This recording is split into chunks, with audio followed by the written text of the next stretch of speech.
आप सभी ने कभी ना कभी हाइड एंड सीक तो खेली ही होगी और उसमें आप लोगों को बहुत ज्यादा मजा आता होगा। आपकी तरह मैं भी अपने मोहल्ले में हाइड एंड सीक खेला करता था, पर एक बार पता नहीं कैसे ये हाइड एंड सीक इतनी ज्यादा इंटेंस हो गई कि उसके कारण हमारे मोहल्ले में पुलिस आ गई। तो आओ स्टार्टिंग से बताता हूँ ये स्टोरी। ये बात है आज से कई साल पहले की, जब मैं रेंट पे रहा करता था। तो उस टाइम जिस मोहल्ले में मैं रहता था वहाँ मेरे ढेर सारे दोस्त हुआ करते थे और हम लोग हमेशा वहाँ क्रिकेट फुटबॉल खेला करते थे। बट एक बार हम लोग जब ये दोनों गेम से बहुत ज्यादा बोर हो गए थे तो हमने डिसाइड किया कि क्यों ना हम लोग कुछ नया ट्राई करें। और उसी टाइम मेरा एक दोस्त, जिसे हम लोग इस वीडियो के लिए चंगू बुलाएंगे, वो बोलता है गाइस क्यों ना हम लोग छुपन छुपाई खेलें। और ये सुनते ही हम लोग सबका रिएक्शन था, क्या यार ये क्या बच्चों वाला गेम खेलने को बोल रहा है, अब हम लोग बड़े हो गए हैं। बड़े हो गए हैं? अबे तू अभी 7th क्लास में है और 7वीं के बच्चे कब से बड़े हो गए हैं। और उसके बाद चंगू के बहुत मनाने पे हम सब हाइड एंड सीक खेलने के लिए तैयार हो गए। ठीक है फिर सबसे पहले डन कौन जाएगा? भाई आइडिया मैंने दिया है तो डन मैं ही जाऊंगा ना। हाँ ठीक है तू जा और 100 तक गिन। और जैसे ही चंगू जाता है 100 तक गिनने, सब लोग यहाँ पे दौड़ दौड़ के छुपने में लग जाते हैं। कोई किसी पेड़ पे चढ़ रहा है, कोई अपने घर में घुस रहा है, कोई किसी के गार्डन में छुप रहा है और एक बंदे ने तो हद कर दी, वो एक टूटे हुए गाड़ी के अंदर जाके छुप गया। और फिर जैसे ही चंगू हमें ढूंढने आता है, उसने पूरा अपना जान लगा दिया लेकिन उसे हम में से कोई नहीं मिला।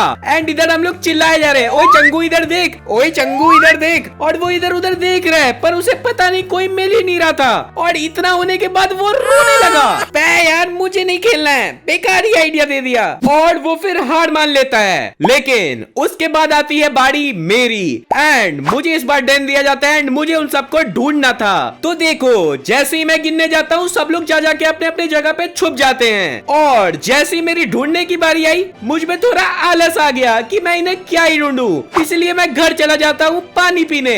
और मैं मस्त जाके घर पे पानी पी रहा हूँ, कुछ स्नैक्स खा रहा हूँ एंड पूरे 10-15 मिनट बाद मैं नीचे आता हूँ और तब तक वो लोग छुपे ही हुए थे। फिर मैंने थोड़ा मोड़ा ढूंढने का ट्राई किया लेकिन मेरे को कोई मिल नहीं रहा था। पर उसी टाइम मुझे देखता है कि हमारे मोहल्ले में एक आइसक्रीम वाला आया हुआ है एंड मैं अपना 100 IQ लगा के चिल्लाता हूँ कि गाइस मैं आइसक्रीम खाने जा रहा हूँ एंड अगर किसी को आइसक्रीम खाना तो आ जाओ, आज की पार्टी मेरे तरफ से। और ये सुनते ही सब लोग जहाँ जहाँ छुपे हुए थे वहाँ से दौड़ के बाहर निकलते हैं एंड मेरे पास पहुँचते हैं एंड वो बोलते हैं हाँ हाँ भाई चल आइसक्रीम खाते हैं। एंड मैं बोलता हूँ पकड़ लिया सबको, कोई आइसक्रीम नहीं मिल रही यहाँ पे। और ये सुनते ही वो लोग सब पूरा गुस्सा हो जाते हैं एंड पता नहीं क्यों सब मुझे चीटर चीटर बोलने लगते हैं। गाइस मैंने तो बस अपना दिमाग लगाया था। फिर उसके बाद डन मिलता है हमारे दोस्त मंगू को और वो जाता है गिनने। और उसके जाने के बाद सब लोग इधर उधर भागने लगते हैं क्योंकि उन्हें छुपने के लिए एक जगह चाहिए था, लेकिन मुझे और चंगू को कोई जगह ही नहीं मिल रही थी छुपने को।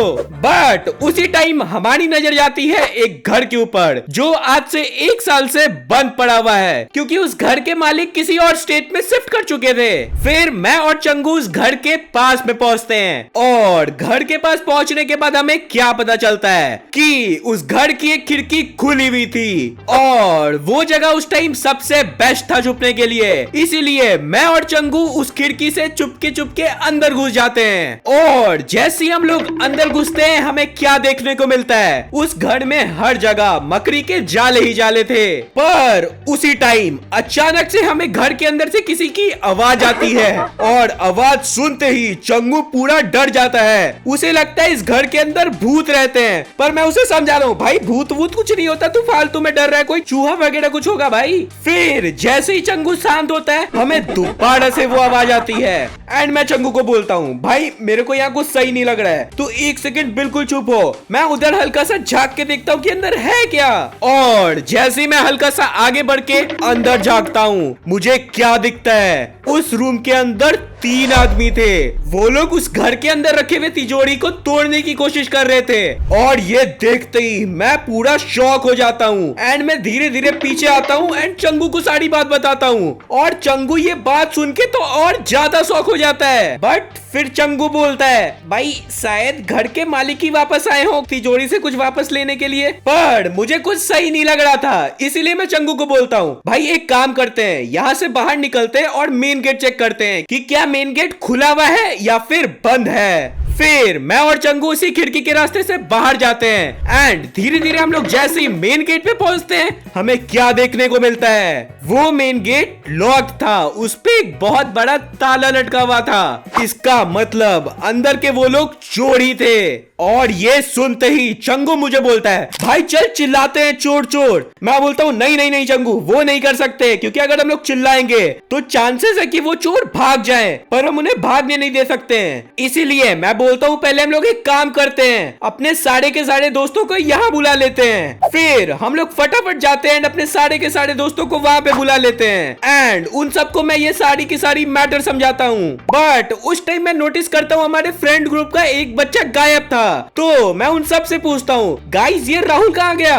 फिर वो लोग थोड़ा लेफ्ट राइट देखते हैं एंड बोलते हैं शायद वो घर चला गया होगा एंड मुझे भी लगता है हाँ वो घर ही चला गया होगा। उसके बाद हम लोग स्टार्ट करते हैं प्लानिंग। फिर हम लोग बहुत ज्यादा सोचने समझने के बाद एक प्लान बनाते हैं कि हम लोग फटाफट जाएंगे एंड चुपके चुपके उस घर की सारी गेट्स और विंडो लॉक कर देंगे, जिससे अंदर के लोग बाहर नहीं आ सके। एंड फिर हम लोग जाएंगे उस घर के अपोजिट रहने वाले एक भैया के पास एंड उन्हें ये पूरी बात बताएंगे एंड फिर आगे भैया ही बताएंगे हमें क्या करना चाहिए। और फिर प्लान के हिसाब से हम लोग जाते हैं एंड उस घर के सारे विंडोज हम लोग लॉक कर देते हैं। फिर हम लोग फटाफट जाते हैं उन भैया के पास और फिर हमने उन भैया को ये सारी की सारी बात बताई एंड भैया हमसे पूछते हैं कि क्या तुम लोग 100% श्योर हो कि अंदर चोरी है। एंड हम लोग सब बोलते हैं हाँ भैया हम लोग पूरा श्योर है, क्योंकि हमने पूरा अच्छे तरीके से चेक कर लिया है। फिर वो भैया बिना टाइम वेस्ट करते हुए पुलिस को कॉल करते हैं एंड फिर थोड़ी देर बाद वहाँ पे पुलिस की एक टीम आ जाती है। फिर हम लोग फटाफट उस पुलिस टीम के पास जाते हैं एंड मैं जाके उन्हें पूरी की पूरी बात समझाता हूँ। फिर वो पुलिस वाले मुझसे पूछते हैं क्या उन लोग के पास कोई हथियार वगैरह भी तुमने देखा। एंड मैं बोलता हूँ नहीं नहीं ऐसा तो मुझे कुछ खास दिखा नहीं, बट मैं पूरी तरह से कंफर्म भी नहीं हूँ। देन वो लोग बोलते हैं ठीक है चलो अब हम लोग को अंदर जाने का रास्ता दिखाओ। फिर मैं और मेरे दोस्त लोग जाते हैं एंड उन्हें वो विंडो दिखा देते हैं एंड देन धीरे धीरे करके सारे पुलिस वाले उस विंडो से अंदर जाते हैं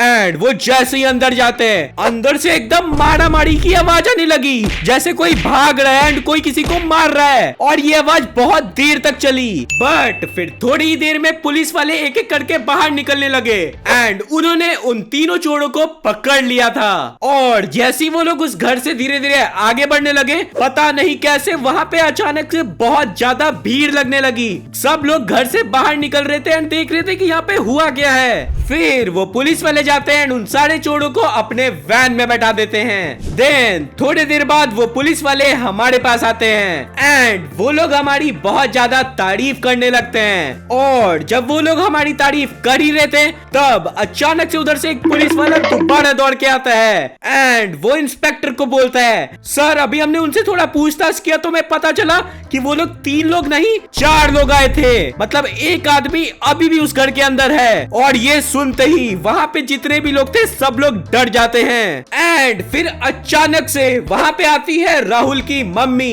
एंड वो कहती है कि यहाँ पे क्या हो रहा है। देन मैं उनको ये पूरी बात बताता हूँ और उसके बाद वो पूछती है कि राहुल कहाँ है एंड हम लोग बोलते हैं राहुल तो अपने घर गया ना। एंड आंटी बोलती है कि नहीं नहीं नहीं राहुल तो घर आया ही नहीं है। और ये सुनते ही वहाँ खड़े सारे लोग कहानी बनाने लगते हैं कि क्या राहुल को उस चौथे चोर ने पकड़ लिया है। और ये सुनते ही आंटी और ज्यादा पैनिक करने लगती है, पर फिर पुलिस वाले सबको शांत करवाते हैं एंड वो बोलते हैं कि आप लोग चिंता मत करिए हम लोग चेक करते हैं। और फिर दोबारा से पुलिस वाले घुसते हैं उस घर के अंदर एंड 5-10 मिनट बाद हमें घर के अंदर से बहुत ज्यादा आवाजें आने लगती है एंड उसके थोड़ी देर बाद पुलिस वाले उस घर से बाहर निकलते हैं एंड उन्होंने पकड़ लिया था उस चौथे चोर को। फिर वो उस चौथे चोर को ले जाके अपने वैन में बैठा देते हैं एंड फिर हम लोग उनसे पूछते हैं कि ये चौथा चोर कहाँ पे छुपा हुआ था। फिर पुलिस वाले हमें बताते हैं कि ये चौथा चोर घर के अंदर नहीं घर के पीछे वाले पतले गली के अंदर छुपा हुआ था। और जैसे हम लोग दोबारा गए ये घर के अंदर घुस गया। फिर हम सब उनसे पूछते हैं तो राहुल कहाँ है एंड वो बोलते हैं अंदर तो कोई राहुल नहीं था। एंड ये सुनते ही आंटी और ज्यादा डर जाती है, उन्हें लगता है कि राहुल कहाँ गया। एंड पुलिस वाले बोलते हैं कि आप लोग चिंता नहीं करिए हम लोग कुछ देखते हैं। फिर उन इंस्पेक्टर अंकल ने और पुलिस वालों को वहाँ पे बुला लिया एंड वो लोग लग जाते हैं राहुल को ढूंढने में। फिर 5-10 मिनट बहुत ज्यादा खोजने के बाद एक पुलिस वाले चिल्लाते हैं कि यहाँ पे कुछ है और हम लोग सब वहाँ पे दौड़ के जाते हैं और वहां जाने के बाद हम क्या देखते हैं, वो उस टूटे हुए गाड़ी के पास थे एंड उस टूटे हुए गाड़ी के अंदर राहुल था और राहुल सोया हुआ था। फिर वो पुलिस वाले अंकल राहुल को उठाते हैं एंड राहुल जैसे ही उठता है पुलिस वाले अंकल को देखता है, वो डर जाता है एंड कहता है मैंने इस गाड़ी को नहीं तोड़ा, मैंने इस गाड़ी को नहीं तोड़ा, मैं तो बस यहाँ पे छुपा हुआ था। और ये सुनते ही सब लोग हंसने लगते हैं एंड फिर मैं राहुल को बोलता हूँ कि भाई ये तुम्हारे लिए नहीं आए हैं। फिर राहुल पूछता है तो ये लोग क्यों आए हैं एंड हम सब एक साथ बोलते हैं भाई बहुत ही बड़ी कहानी है, हम लोग आराम से बताएंगे, तब तक तू एक और नींद ले ले।